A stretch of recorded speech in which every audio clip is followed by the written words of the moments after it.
5 by 5. There's the military man. Thank you, Brian.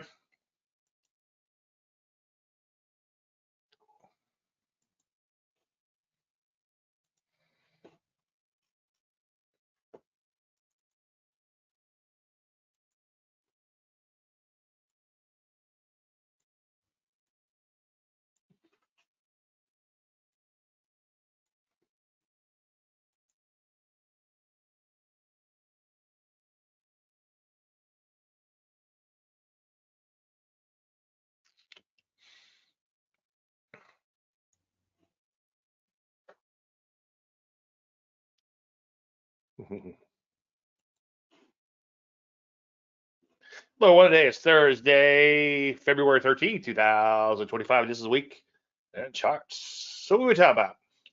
Well, I guess before we do that, I want to thank all you guys and girls for attending. I appreciate you taking time out of your busy schedule. So we're going to talk about current market conditions. Obviously, I have a lot to say about that. The choppy nature, the mixed nature, the sitting on your hands, and things of that nature. Your questions on trading, your favorite stock and crypto picks, you can go ahead and type them in now if you like. That way, towards the end, we'll have some. Anyway, I want to update the methodology in action. I have a new mystery chart this week. Finally, we have a setup. TFN 10% update. I want to talk a little bit about a buy B we talked about in Facebook. And I also want to talk about the Landry 100. And I have an opening gap reversal that I mentioned last week I want to follow up on. And of course, if you have any questions, feel free to type them in. We're going to continue the 25 trading resolutions for 2025. This is part 4, 16 through 20, I believe. There's a disclaimer screen. As you know, you can lose money trading, or as I often sum it up, all predictions are about the future. And a lot of stuff can happen between now and then. And I borrowed that from my buddy Greg Moore, so we'll talk about in a minute. There's all my contact information. If you want to screenshot it, feel free to get in touch with me. Also, my email is dave@davelandry.com. I answer all emails eventually. And obviously, if you're in the Facebook group, just ask away there. We will answer so everyone can benefit. All right, let's talk about the mystery charts and the methodology in action. Here's the mystery chart for this week. You can see the Landry light has been really nice for quite some time. That means the lows are greater than the moving average, and it pulled back to the moving average. Landry light goes to 0 when that occurs, and that is what I call a Landry light pullback. Notice that it was in kind of a gradual trend, and then it began to accelerate higher. That's also what's known as accelerating momentum strategy. And if you were to kind of use your mind's eye and lift this bar up a little bit, this straight line, you'd see that this move higher was fairly persistent, meaning that for the most part, it tended to go up day after day after day. Mathematically, that's equivalent to linear regression. I just like to draw a line through the bars. And of course, we had the pullback to the moving average there, or the parameters based on a 100K account. You'd buy 1,290 shares, and there's your risk, your entry, your stop, and your initial profit target. So I'll follow up with this one, obviously, in upcoming weeks. Any questions on this before we move on? All right, let's go. Okay, I mentioned an ogre last week, and the reason I mentioned it was when I start these shows, I tend to do a lot of confessions. And one of the confessions was I put this on, and I'm like, okay, I'm going to go over here and look at these shiny objects. My trade station is over here, and then all my other monitors are in front of me, where I do a lot of my research and all the other good stuff. Anyway, so I'm over here doing whatever, probably looking at a kitten video, whatever. And when I look back over to my trade station, I noticed that this stock had shot up 2.5 points from my entry and then came back in. And I was very concerned that this would turn into a losing trade. I haven't done it lately, but Mike P gave me a shame bell. It says shame on there, and then I used to bring that. Shame. I guess I'll start doing that again. Kind of a silly reminder. But anyway, fortunately, it worked out for me. So I just did 100 shares. This is kind of an S&G type of opening gap reversal. I didn't fully commit to it, obviously, but I felt like I wanted to do something. So entry was there, and I just didn't want to count. IPT was 2 points higher. And then on my trailing stop, once I hit the IPT, and then once I think I was about 3 points ahead on this, I went ahead and open up that trailing stop to 3 points. And obviously 3 points wasn't enough because I would have made a lot more money if I could have somehow held through the day. Now, these opening gap reversals, you're looking for, let me just back up a second, you're looking for a really strong trend, and you're looking for the stock to get absolutely whacked. A big, thick stock, a well-known stock like Roblox, or however you say that, would be a good candidate for this type of trade. Tesla, or kind of, I wouldn't say just the opposite of the core methodology, but a very well-known higher capitalization stock tends to work a lot better. You've got a lot of jockeying for position, and also the market makers tend to say, "Oh, you want me to buy this stock from you? You want me to buy this turd from you?" So what I'm going to do is I'm going to lower the price so damn low to where it's cheap. Okay, I'll buy it from you at this price, but I'm going to give you a really crappy price.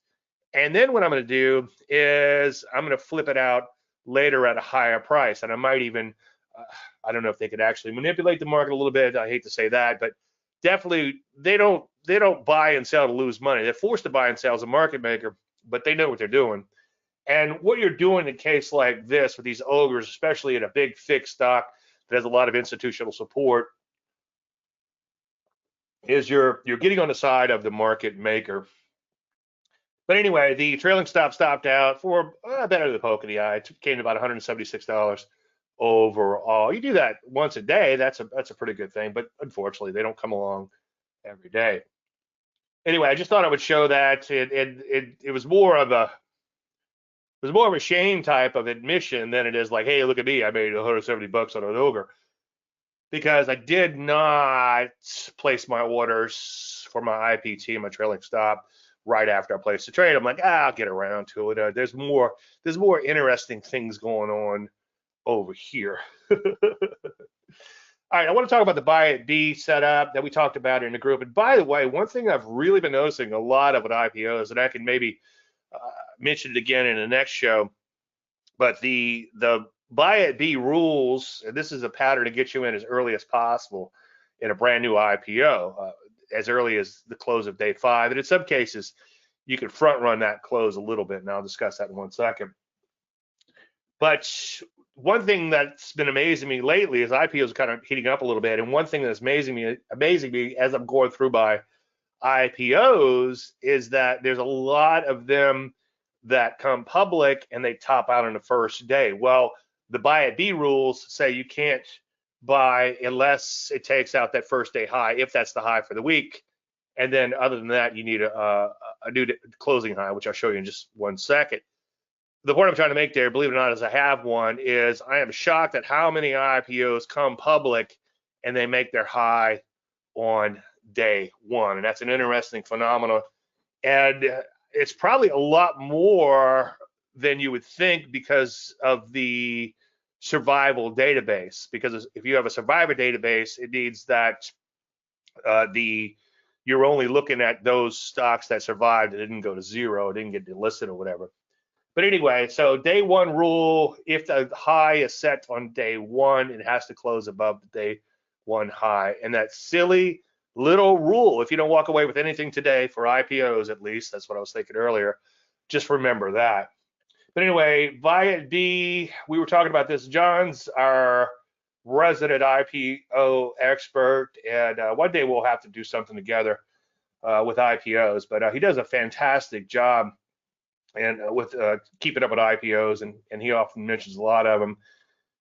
And it's hard to say in hindsight, but in some of these cases, I wonder whether or not I would have missed him had John not been paying attention. I'm pulled in about 1,000 different directions daily, and I'm just thinking out loud. Maybe that's one advantage you guys might have, is you're not trying to do 50 different things when it comes to the markets and trading and all this other stuff. You can maybe focus a little bit more, and then obviously the educational business is a lot of what's the word there, fires and things that chase down. But anyway, we're talking about this one, and we talked about how it's potentially going to trigger soon. So there's day 1. Remember, we don't do anything till the close of day 5, and I'll talk a little bit about front running in 1 second. Day 2, day 3, day 4, Now on day 4, that's the highest close or the new closing high, however you want to look at that, since this IPO came public. So that's going to be our buy line. And we're looking to buy market on close if the market closes above that high. So on day 5 or beyond, okay, so let's say day 5, the market sold off fairly hard. This thing could trigger day 6, day 7, and John's pointed out some longer term ones that have triggered. If you go in and watch the IPO course that I did, which I think you get free as a gold member eventually, the longer you stay a member, you eventually unlock all the courses. But one of the things I talked about was that the buy at B, even though it's intended to be this pioneer pattern to get you in on day 5 or somewhere around the first week or two of trading, it actually has some longer term characteristics. So I would encourage you, like in a case like this, it doesn't cost you anything. Set an alarm at that new closing high, okay, and to go about your life. When I did the traders retreat down in St. Lucia a few years back for Charlie Kirk, he was kind enough to invite me as a guest of honor. One thing that I got down here, I'm like, where are all the other guests of honor? Guests. He goes, you're the only one. I'm like, oh wow, thank you, Charlie. But anyway, one thing that was kind of interesting, and that's the one thing I was thinking about a little while ago, is like, it's great getting people together, and that's why I'm excited about the Facebook group, because we're all kind of there digitally, but eventually I like to get together in person. I do have one client that has offered up possibly his place to do that at some point in time. So if that's something that would interest you, let me know. I wouldn't look to make any money off of it, but I would like to cover some expenses and whatever expenses that he has in providing that. And it does add up a little bit. But anyway, long story endless, when you're in person like that, you get a lot more out of it. You can't discount the importance of face-to-face. And one of the things that came out of it, believe it or not, I have a point to the story, is that Charlie Kirk would set these alarms and forget about them, and he might have 100 or 200 alarms, and they might trigger way down the line. So I think that would be a really good thing to do with this buy at B pattern, is set your alarms and don't have them expire. So maybe a year from now, this thing makes a new closing high, and it might have bottomed out and then really nice little base, whatever, and it might be worth a shot. Sometimes these IPOs, or a lot of times these IPOs, get ahead of themselves, and they kind of implode, kind of like the day 1 rule I talked about a second ago, and that's the new high for a while at least, and then they go down and bottom out, and then maybe a bow tie or a first thrust or some other type of pattern that I trade would be a good pattern then, or of course the longer term buy at B. Anyway, so I did get in a little early, which actually hurt my performance on this one. One thing I've been talking about a little bit in Facebook is an expansion of range on day 5. So if you come in and you see the stock on day 5 and it looks like it's going to really trade well above that new closing high, okay, or trade at a new closing high, in this case above the day 4 high, if it looks like the range is expanding, then you can go in and get in a little early. Now, always a little dangerous to get a little early with a pattern, so that you kind of like getting to that pioneer mode on a pioneer setup. Pioneer meaning early trend setup. But anyway, you're getting in before the entry, so there's always a danger in that, and that's what I did. Anyway, you could see 29,875, and technically around 29.50 would have been your entry on a close. And I'm looking at a 2-point IPT on that one, which hasn't been hit just yet. So buy a D, probably the simplest thing I do. There are a few caveats. The range has to be there. $30 rule. This was right on the cusp of that $30 rule. It used to be a $20 rule, but now it seems like 30 works better, so I've adopted that. And ideally, you want some sort of excitement with the company. What's the story, fad or glory? If it's a brick and mortar retailer, I'll wait for a secondary setup like we did with Academy a few years back, ASO. Anyway, that's the buy at B. Any questions on that? Please let me know. Let me check in with YouTube brethren real quick. Okay, looks like we're okay over there. All right. Just a really brief update. I know I say this every week, but I'm going to keep it really brief this week. So these zones are based on the percent away from the 50-week closing high. So if it's at 0%, the market is making a 50-week closing high like it did here, and then here, and then here, and here, here, and then a few weeks ago. And here's what's kind of interesting, by the way, is we're just off of this 50-week closing high, which is also all-time highs. So we're within 5% of that 50-week closing high. Now, when you get greater than 5% away, as Jeff pointed out to me, he likes to think about exiting a market. And I feel like 10% for indices at least is a good round number. Now, by the way, because I use this moving average as a whipsaw filter, it has to close below the moving average, okay? There's your sell signal right there. To my surprise, it actually worked in Bitcoin. Now, 10% is not enough in Bitcoin, but with the whipsaw filter in there, it did actually work. I'm not sure you want to rush out and trade it at Bitcoin, but it is kind of interesting. And by the way, the whole idea or designer's intent, however you want to look at that, is to avoid the so-called diaper change moments, as Ian McActivey calls them. And knock on wood, and I know a lot of it's in hindsight because it went back 100 years, right? Or 120 years, whatever it was. But this would have kept you out of every bear market in history. You would get hit a little bit going into the bear market, but fortunately, even like in 1987, you would have got an exit signal on a Friday, okay? Now, whether or not you were paying attention to that, who knows? I guess when the market began to tank on Friday, you probably would have woken up to the fact that you could get a sell signal. And in a case like that, if you're following the system, you follow the system. You don't want to wait and see. Anyway, sell signal, last sell signal was there because it dropped 10% from that 50-week closing high and closed below the 50-week moving average.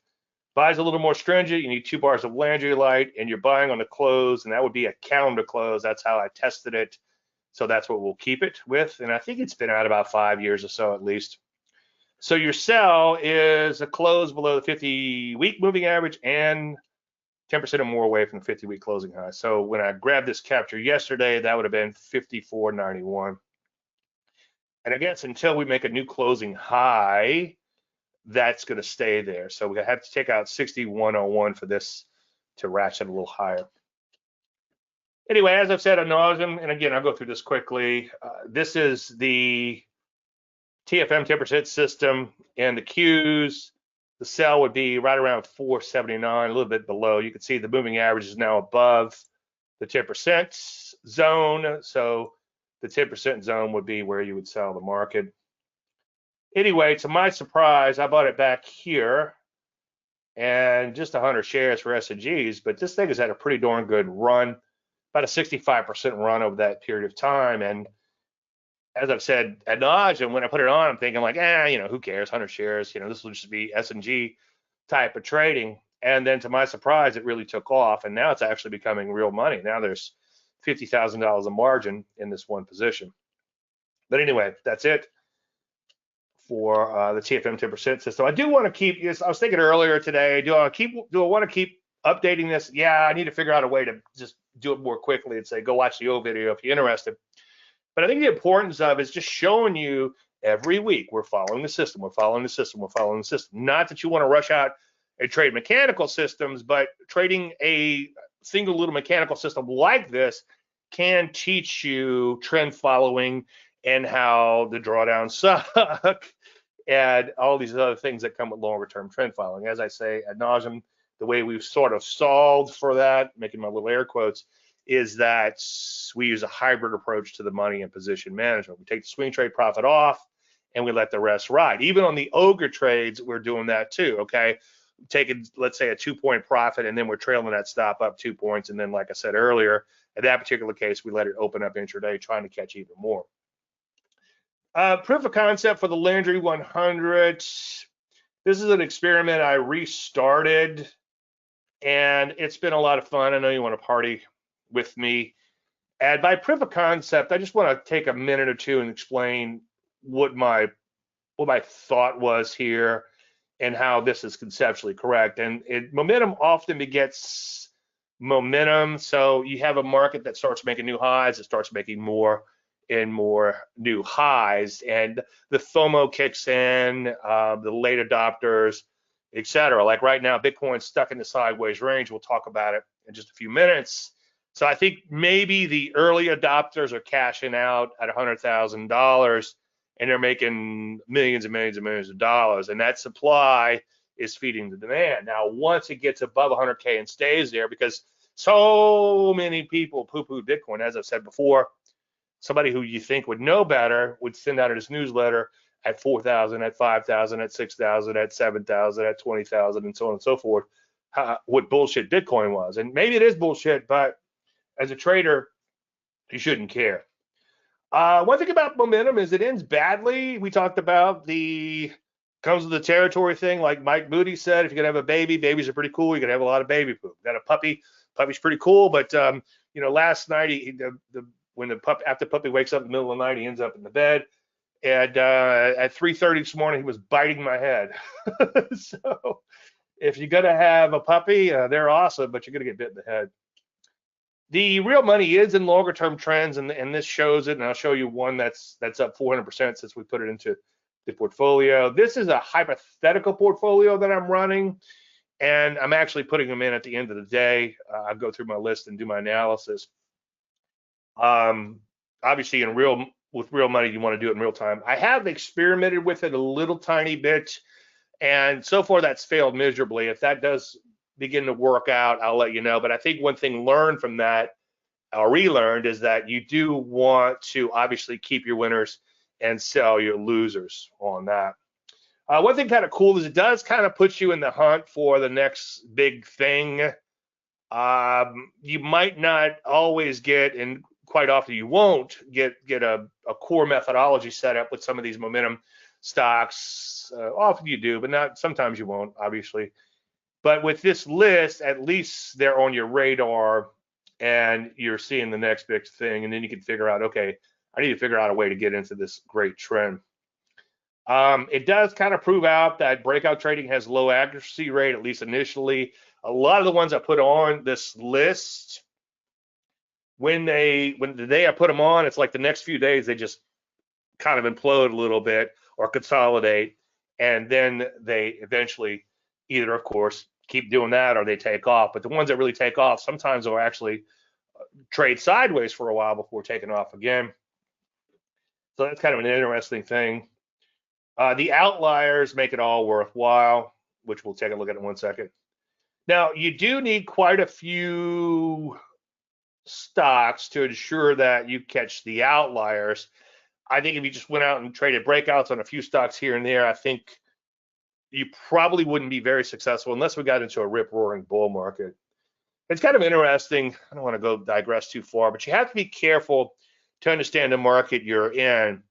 And like right now, I'm seeing a lot of reversion to the mean gurus on YouTube, and I use that term loosely, telling you how much money you can make. Well, the market right now is doing this, as you'll see in 1 second. And yeah, that's a good market for selling options and all that crazy reversion to the mean trading. Unfortunately, when we do begin to trend again, you're going to get creamed, absolutely creamed. Anyway, so here's the list. And as I say each week, all were bought at new highs. I did a screen capture a minute ago, and this one's up 418%. So the buy was there, and that one actually went continued to go straight up after I bought it, so to speak.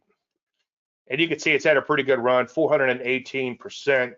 And there's some big numbers in here, 220, 200, 150, 110, 110, 110, 194, 80, and so on and so forth. A couple of weeks back, I showed the bottom of the list.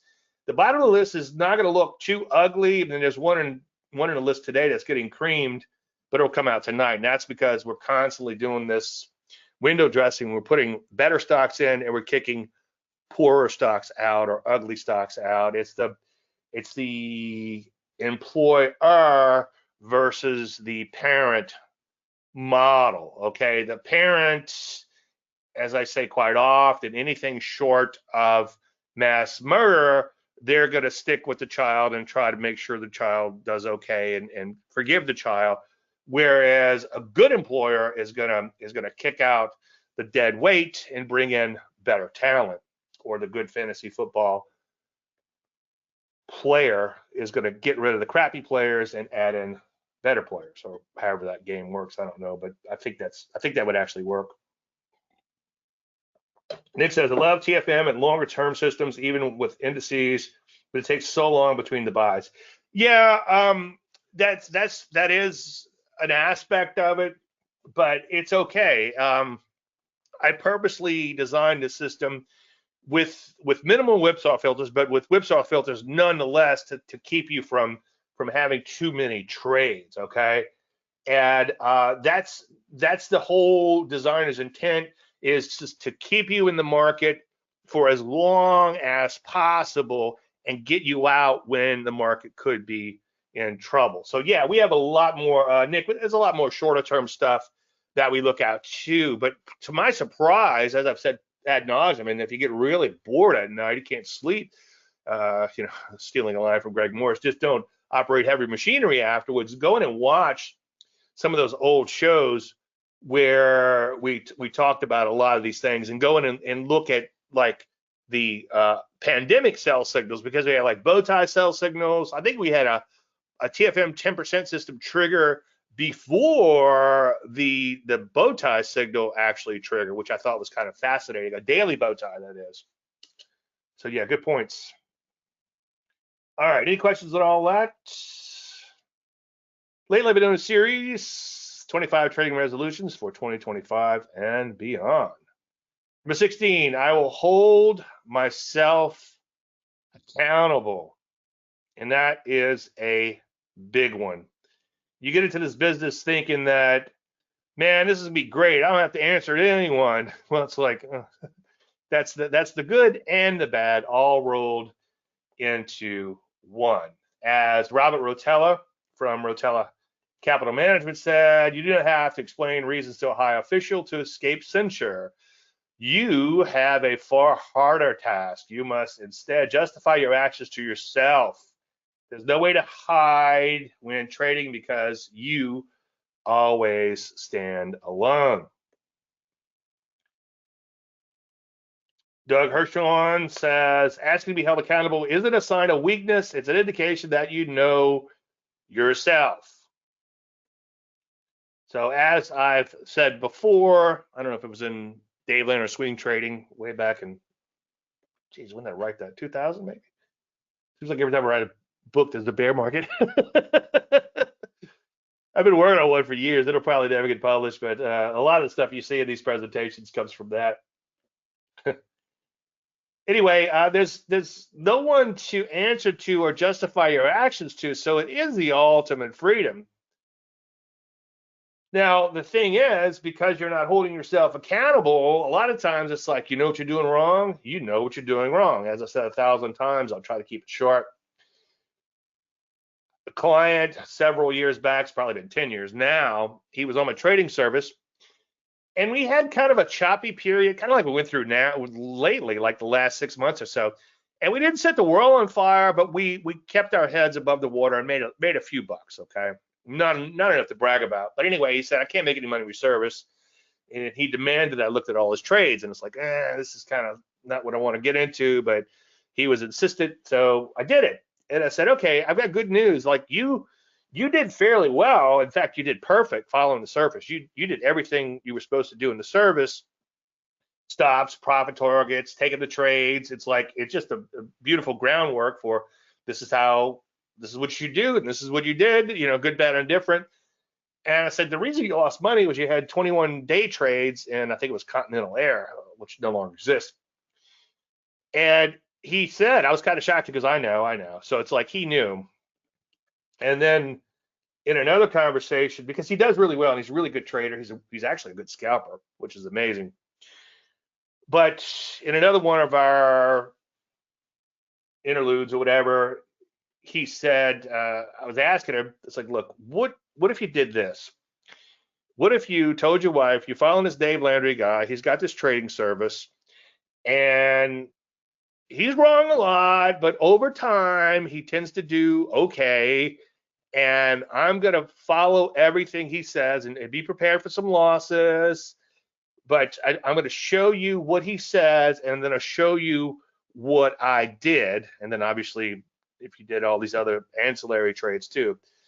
And he says, oh no, that would end the marriage. So it's like he knew or he knows that he's doing the wrong thing. So you know what you're doing wrong, you know what you're doing wrong. All right, number 17, I will embrace my emotions. You cannot control your emotions. You cannot eliminate your emotions, as I preach ad nauseum. Each decision has emotions and stress attached. If you didn't have the part of your brain that was emotional, that allowed you to make decisions, because every decision has emotions. I know I repeat it ad nauseum, but it's like my decision this morning is like, okay, what am I going to eat before coming in here? You know, it's like, oh, we got some leftover tacos. All right, I have a taco, but I'm not going to put a bunch of beans on it because I don't want to be burping and tooting in the middle of my presentation, right? So every decision in your life has an emotion and stress involved with it.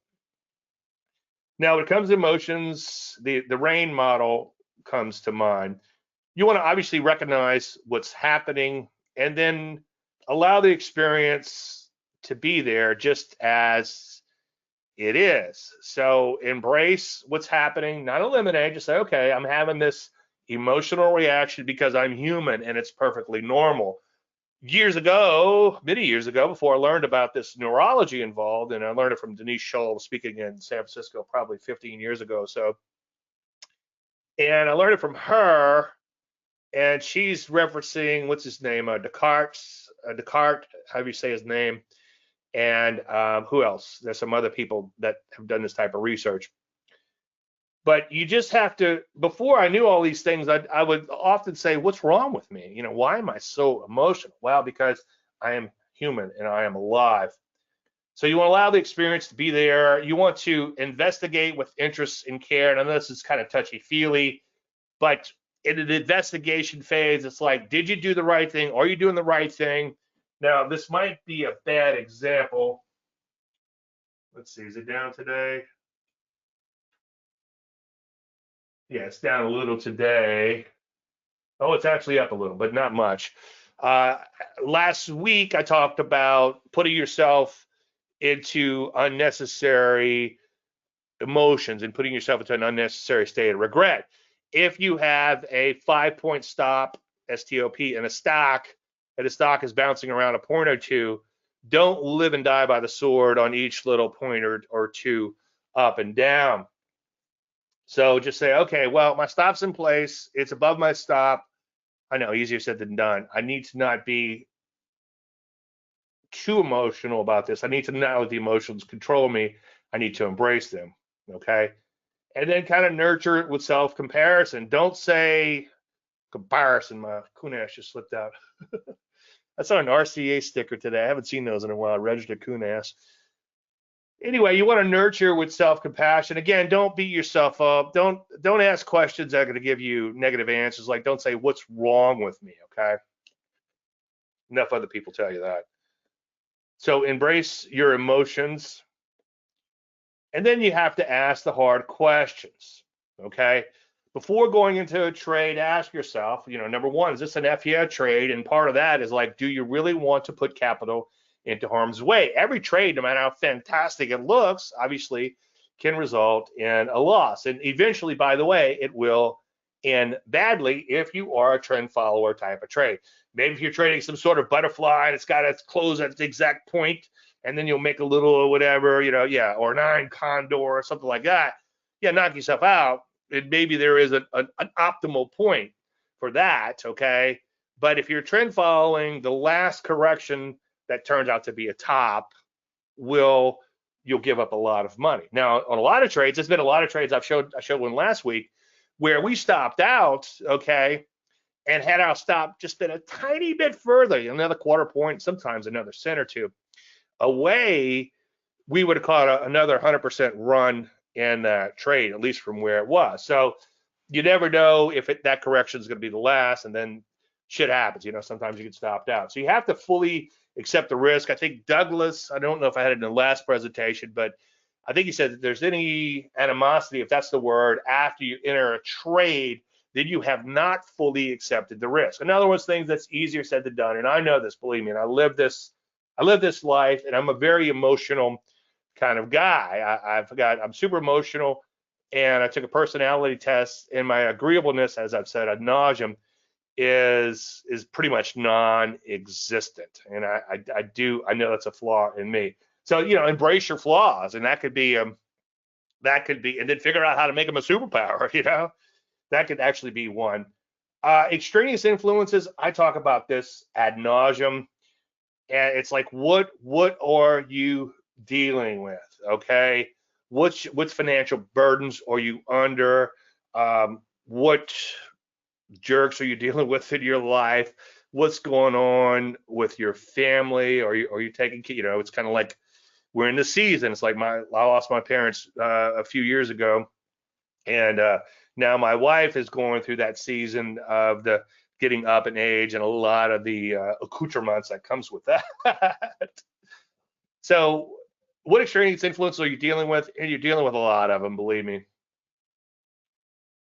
Number 18, I will keep a journal of my trading actions and my feelings. So in addition to your trading journal, or in your trading journal, why did you take the trade, but also talk a little bit about what's happening in your life, and that's going to help.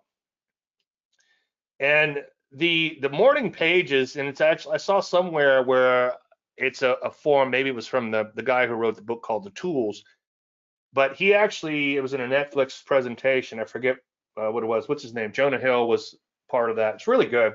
If you could find it, I'll get the name and put it in post. It might have been called The Tools. But in that, they mentioned that morning pages, or writing, they didn't call them morning pages, but writing is a form of meditation. I was glad to hear that. I would love to be able to meditate. I have not. I tried a little here and there. It's something that I don't do with intent. I think if I did it with intent, I think it's a wonderful thing to do. I would encourage you to do it. If you do it or start doing it or already do it, let me know. Let me know how it's worked for you, and if you have any tips or tricks to do it. But the writing for me is that, and now, of course, extraneous influence. I got a puppy biting my feet while I'm trying to write in the mornings, but that's another story altogether. But your morning pages are going to be a godsend. As I've said 1,000 times, wake up and write 3 handwritten pages, and I swear it'll change your life. I haven't met anyone yet, seems like, that actually does them after me telling them to do them. So do those pages. The thing about trading is, don't expect trading to fill a hole missing in your life. And you've got to be really, really, really careful about that. And that's where identifying these extraneous influences can really help. Number 19, I will believe in what I see and not in what I believe. The market can only exist in 3 states, okay? Is it going up? That would mean there's demand. Is it going down? That would mean supply. And is it going sideways? That means the market is at a bit of an equilibrium.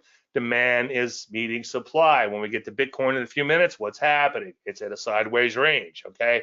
People are buying it, but people are also selling it. Same thing with the S&P 500, the NASDAQ, and quite a few other sectors and markets right now. So you always want to truly ask yourself which one it is. I recently started saying this again, I guess because I saw Linda a while back in San Francisco. But I said this so many times, people started giving me credit for it. It's Linda that said, if you don't know which direction a market is headed, ask a 6-year-old kid.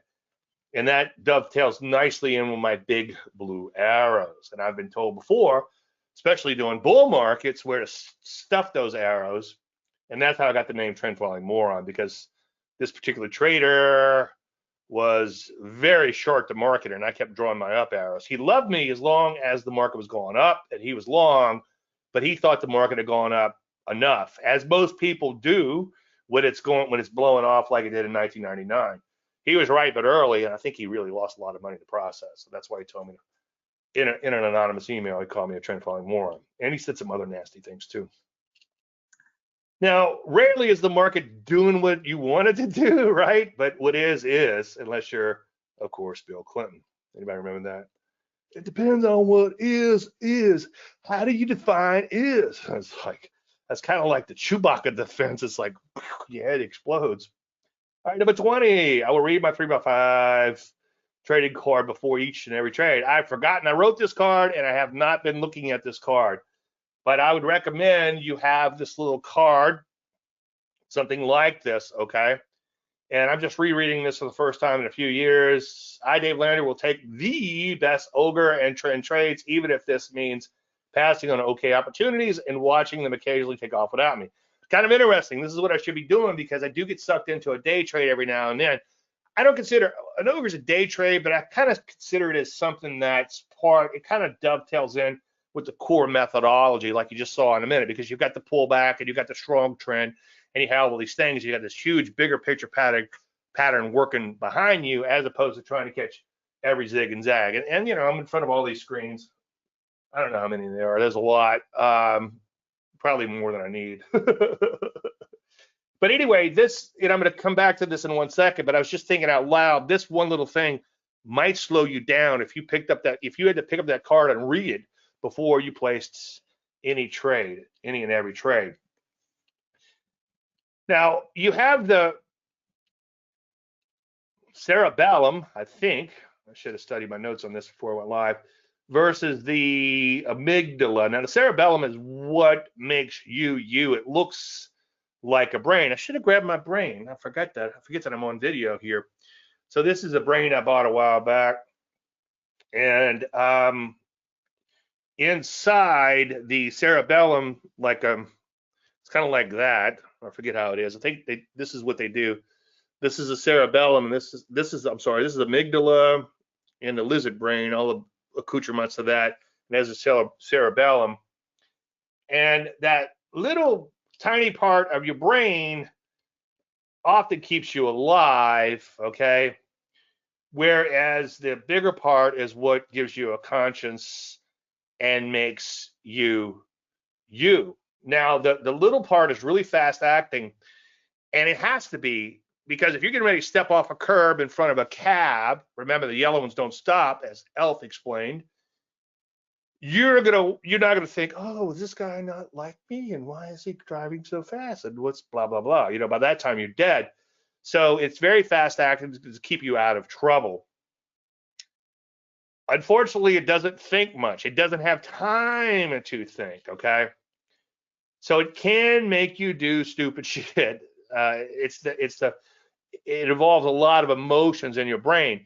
And I couldn't understand how that part of your brain could be so emotional. And then I got to thinking about it, and maybe I read a little more neurology or whatever, but it fires off other parts of your brain that make you even more emotional. The more emotional parts of that, what is that, 8 pounds or whatever, sloshing around up there. So that part of your brain keeps you from doing stupid shit. And that emotional part, that amygdala, that so-called lizard brain, okay, because it looks like a lizard brain, looks like an alligator brain, which we should have some alligators in the neighborhood soon. Whenever somebody visits, we hop in the bikes and go right around the neighborhood looking for alligators, especially people from like California have never seen an alligator. Anyway, so you want to let the amygdala keep you alive, okay, but don't let it control your life. That's the little brain, right? No pun intended. So here's the question. How long does it take to go from here to here, okay? Well, believe it or not, only 2 to 3 seconds. So a little pause, and what did I do with that? Oh, here it is. A little pause might be all you need. So one thing I'd recommend you do is, and read your card might be the only thing you do, but you might want to wind the clock. So this is a little, I bought this years ago as a prop, or just to kind of have on my desk. It's all dusty and all, but it's I guess it came out of a Cessna.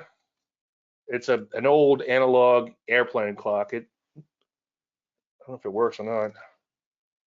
Anyway, the reason I bought this is because I'm a nerd, but Greg Morris was talking about when he was in the fighter simulators, and they try to trip you up. They try to fail you out of flight school, okay? Because they don't want somebody that's going to be real emotional, and they want to weed you out as quickly as possible. So they put you in a simulator and they output you really bad, right? And it's easy to get excited, and crash a simulator or whatever. Better to crash a simulator than crash a jet plane, right?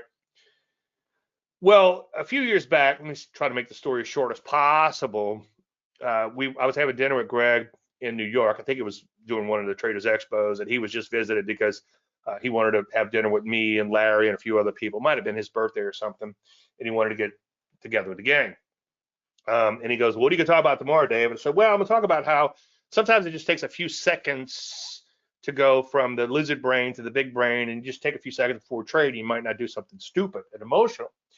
And he said, "Wind the clock." And then he explained to me that in the simulators, when the shit would hit the fan, as they were forcing him to do, he would let everything happen, okay, kind of like that rain thing, right? And he would reach in and wind the clock on the dashboard. I guess he was flying F4s back then, and they had an analog clock. And he said that years later in the airlines, when the shit would hit the fan, he'd touch the console or whatever they call it, and take a breath and then react. Okay, you got to slow down that automated, emotional, crazy part of your brain to get to the rest of what's sloshing around up there. And he did. He went on to tell me a story that, and then he sent a longer version of the story, which I read recently, where he's coming into Dulles, I think, in Washington, and they're in a holding pattern because of the weather's really bad. So they're flying around. The co-pilot had the plane, and the co-pilot says, "We lost an engine." And he says, "Do you want me to shut it down?" And Greg goes, "No, my plane," which means I'm in control now. So Greg took the yoke or whatever, took the wheel, whatever you call it. I don't know what to call it, stick. I guess the steering wheel, whatever, in a airliner. And they didn't shut the engine down. They shut down the generator, which was connected to the engine. And the reason you didn't shut the engine down is you got two engines on the plane. If you shut the wrong engine down, especially low like they were, the plane's going to drop like a rock, and you might not get that engine started again. So he went on to tell the co-pilot, like, "No, do not touch that engine. Leave it alone. We're going to leave it on, okay? And if we get a flame out or something, we're going to deal with it then. We'll shut it down then. But no, do not shut that engine down." Took over the plane, and he landed safely, and no one was the wiser. The next day, he got grilled, okay? "Why did you do this? And why didn't you go to this airport? Because this airport would be an emergency thing or whatever." He goes, "I had it under control." He even told, because he had it under control, he even called the tower and said, "Please get all those fire trucks off of the runway. I don't want to freak out the people on the plane." So he landed safely. Anyway, long story endless, next day he's getting grilled, and he's filling out paperwork, and they're asking him all these questions, and just peppered with questions. And he says, "Look, I want you to call the head of the FAA and ask him these same questions." And what's ironic or crazy about the situation was there's only three people that knew about this up until now, obviously, and that was him, his co-pilot, and the guy in the jump seat. The guy in the jump seat was the head of the FAA. And after he landed, the only thing the guy said was he slapped him on the back and said, "Nice job, Captain," and walked out. And so he said that after he told him to call the head of the FAA, he never heard back. So anyway, wind the clock, okay? So that's what he did in that situation. Long story endless again, is that he said, "Okay, we could get into a lot of trouble here if we shut down that engine. Let's just think through this and not make that emotional response." Okay, Nick says, "Do you think individual stock picking can outperform longer term trend following like TFM on indices?" Absolutely, absolutely. So Nick is saying, like, can you just pick individual stocks and have them do better overall? Yeah, that's our whole goal. Otherwise, why bother? That's why I have the trading service. And the idea is to catch the occasional outlier that goes up several 100%, or maybe it doesn't happen often, but maybe catch something like that one in the Landry 100 that went up 400%. So yeah, that's the ultimate goal, is to capture some inefficient moves. And that's why we trade these inefficient stocks that are a little wild and crazy, but we adjust for the volatility, okay? All right, let's shift gears and go to crypto. Good points, Nick. Thanks for that. Let me do this and just let me know if there's anything you want me to look at. So we take a look at crypto, and this is what I've been saying ad nauseum. Bitcoin is just stuck in a sideways range, okay? So until and unless this gets out of the range, I don't think there's anything to do, okay? So let everybody else fight it out. And I keep forgetting to go dig it all out, but Livermore, let me just paraphrase him. He basically said when the market's just chopping around, grinding like this, those traders that are fighting it out are building the base for your next venture. So what will happen is, and I know I shouldn't use the word hope, okay? But hopefully this breaks out to the upside, okay? And then we catch a nice long trend higher. And I used to say the bigger the base, the bigger the launch into space, thinking I was really smart by coming up with that saying until somebody said, that's Ralph Alcampora.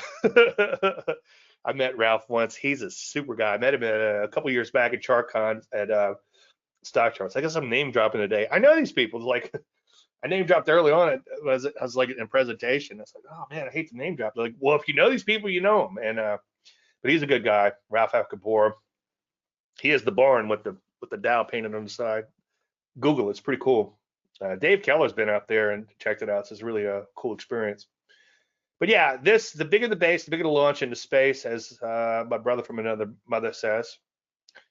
So I don't think there's anything to do for the moment in crypto or Bitcoin. Ethereum has been abysmal. You can see, look at the Landry light below that 30 EMA. Do not buy any market as a Joel statement as long as it's below the 30 EMA. Now, as I often say, sometimes you can sort these by percent change, and you can just buy the strongest ones when they're all really moving. And I'll just go through these real quick every now and then. Like that looks okay. That might be something I want to explore further later on. And the great thing, as I say quite often, is the bull bear cycle in crypto is fairly compressed. Like every several weeks is a bull bear cycle, seems like. So what was that one that's kind of waking up a little bit? I don't want to make a trade just to trade, but that looks okay. Ideally, like back here, you can see I must have bought it back here at one point in time. You want to buy something that's banging out some new highs with a little bit of vigor. Now, this is not how I normally trade. I normally trade, like I showed you the mystery chart, the pullbacks. Buy at B is the closest thing to a breakout trade that I'll take. But when the crypto is really running, you can trade these breakouts or new closing highs or new highs, whatever, not new closing highs.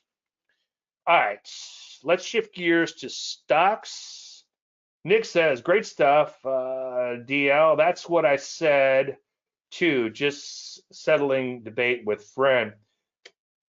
Yeah, what you have to realize is, now you're talking about a system. Individual stock could outperform longer term trend following a TFM. Yeah, okay. So he's talking about a system. So if you weren't using a system on something like the indices, I would say it definitely would not pay off because you're going to have the occasional 50% or more drawdown. Everyone forgets, as I say quite often, kind of beating a dead horse today, but everyone forgets the NASDAQ lost, sounds like grandma. What movie was that? Sweetest Thing? NASDAQ lost like 75% of its value. And let's see if we can see this in 2000. Okay, look at that right here. That's like a 75% drop. So that's just absolutely, yeah, 74, 75% drop. So buy and hold works until it don't, you know. And the other thing I've been saying a lot lately is buy and hold. When you get a market that goes up, this just looks like it's going straight up, right? But it went up and then went down and then went up and then went down and up and down and up and down. It's kind of all over the place. So that's a buy and hold dream, right? Because at the end of the day, you're so much higher than you were and you look like a genius, right? But as a trader, you can't, at least in an individual stock basis, hold through all those zigs and zags. And you can't hold the market longer term like that either. You're much better off getting out. And I often show the spreadsheet for the TFM 10% system, again, going back to the 20s, I think, maybe a little earlier. And the reason it beats buy and hold is because occasionally the market loses half of its value and you get out of the way for those diaper change type of moments, okay? In the spreadsheet, I have diaper changes listed.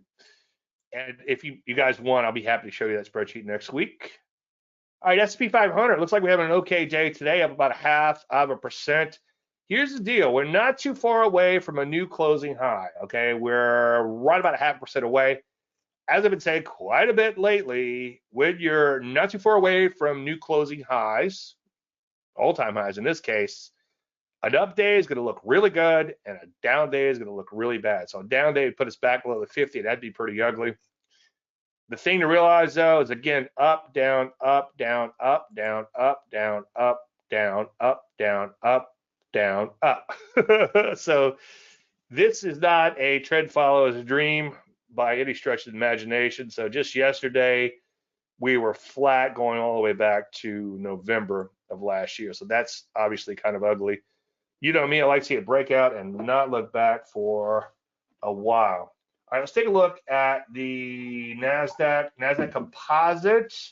Same sort of action as the Ps, looking a little bit uglier since it's been a little further away from its all-time highs, and it's been a little choppier and even more sideways, if you can imagine that. But today is an okay day. Again, when you're near new highs, a decent day is going to look really good, and a down day is going to look really ugly. I lost my screen over here. Okay. Rusty, same as it ever was. Rusty looks ugly. You can see Landry light below that 50 simple.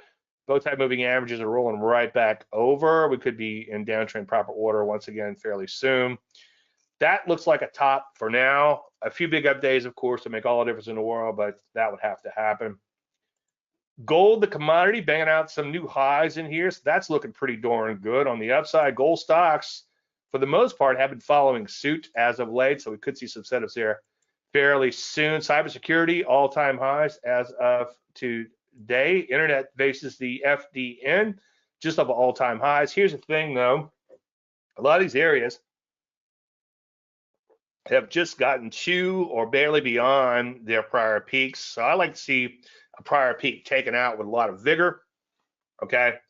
Because that way you don't have a double top or a potential double top in the works. But quite a few areas like financials, you can see kind of have that stalling at or near their prior peak. So that's a little bit of concern. You know, routine though, take things one day at a time. Broker dealer is just off of all-time highs, but again, notice that we're just kind of barely past that prior peak in here, so that's of some concern. Biotechnology was bottoming out kind of nicely in here, and then it began to sell off again. So this is an area you want to continue to avoid. Major drugs look a little bit better as far as bottoming out. At least they're above the 50. At least the bow ties have turned back up.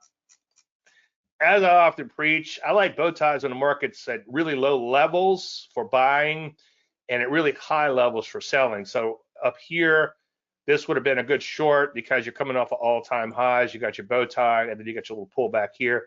And you can see the market imploded nicely from that. So I'm less excited about a buy right here because we're not, again, coming off of major lows. But it is bottoming nonetheless, and that's major drugs. Semiconductors has been a bit of a bummer because they drop below this range, and I'm hoping that's just kind of an anomaly. You know, it does tell you that the market is panicky because somebody came out and said our AI is better than the AI you're going to spend $500 billion on. Is that half a trillion? And but their website's down, so it's like, well, you know, I don't know, best AI in the world, but you can't run a website. Don't confuse the issue with facts. I know, Dave. But anyway, we're doing an okay job trying to fill this gap in, and it's pushed back this overhead supply. This is a market you want to avoid, though. You know, up, down, or sideways, kind of sideways, right? I know it's trying to get past this, but if we can get past all this crap, then it could be off to the races. For now, there's nothing to be done. Social media just at all-time highs. That's in a pretty solid uptrend. Oil, the commodity, has pulled back and kind of stalled out quite a bit. It tried to take off, came back in. We got long KGS, which is, what is it doing? It's up 3 cents today. Woohoo! Yay! Oil stocks have been a bit of a bummer as of late. Let me just punch them in. XLE.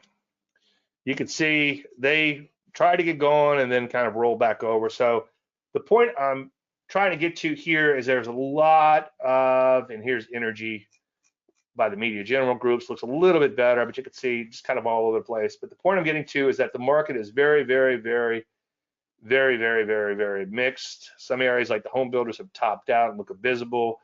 Biotechnology, like I said a second ago, is still not looking so great. In other areas are of concern. Your mags have lost some steam in here, could bow tie the downside. In fact, they have bow tied. No, not quite. So it's very mixed. And when it's mixed like this, like that one setup I showed earlier as a mystery chart, that's one of not many setups that I've shown lately. Okay. All right. That's it for me. You guys have any individual stocks you want to look at? I know we look at stocks a lot in Facebook, a lot of IPOs and stuff. Let's take a look at the MTSR while we're on impasse. I can never remember the name of that stock. MTSR, that's it. MTSR. Oh, there it is. So I had a 2-point IPT, and I don't know if we made it this morning or not, but I do have an order in place. At least I hope it's in place. If not, then shame on me, but getting fairly close, or at least it was fairly close to that IPT this morning on that one. So that's the MTSR. Any individual stocks or crypto you want me to look at? Going once, going twice. Well, while we're in impasse, I want to thank everybody for watching. I appreciate you taking time out of your busy schedules. I'm going to experiment with going back to the daytime for now. My apologies for the confusion on what time. I need to get my time zone straight. But I'm thinking about bringing it back today, because when I was doing them during the day, I had a lot of people say, please do them at night, please do them at night. And I started doing them at night, and I found that there wasn't a lot of people compared to the daytime session. So we'll probably go back to the day. I started getting really active in the markets a while back, and I decided to shift it to nighttime, and then that probably cost me a lot of money. Probably should stay busy, like I say, and preach. Anyway, so we'll go back to, oh, you're welcome, Derek. Derek, what are you doing, buddy? Good to see you. Derek Hobbs, that's a blast from the past. Yeah, shoot me an email. Let's catch up. Anyway, I'm going to bring it back to the day, I think, for a little while. We'll see how it works. Next week, we have a holiday, so I'm going to skip next week, and then we'll pick up the week after. No more questions? All right, you're welcome.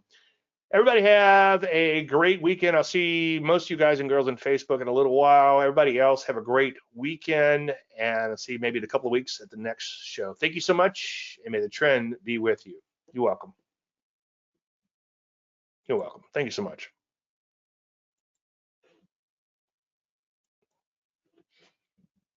Yes.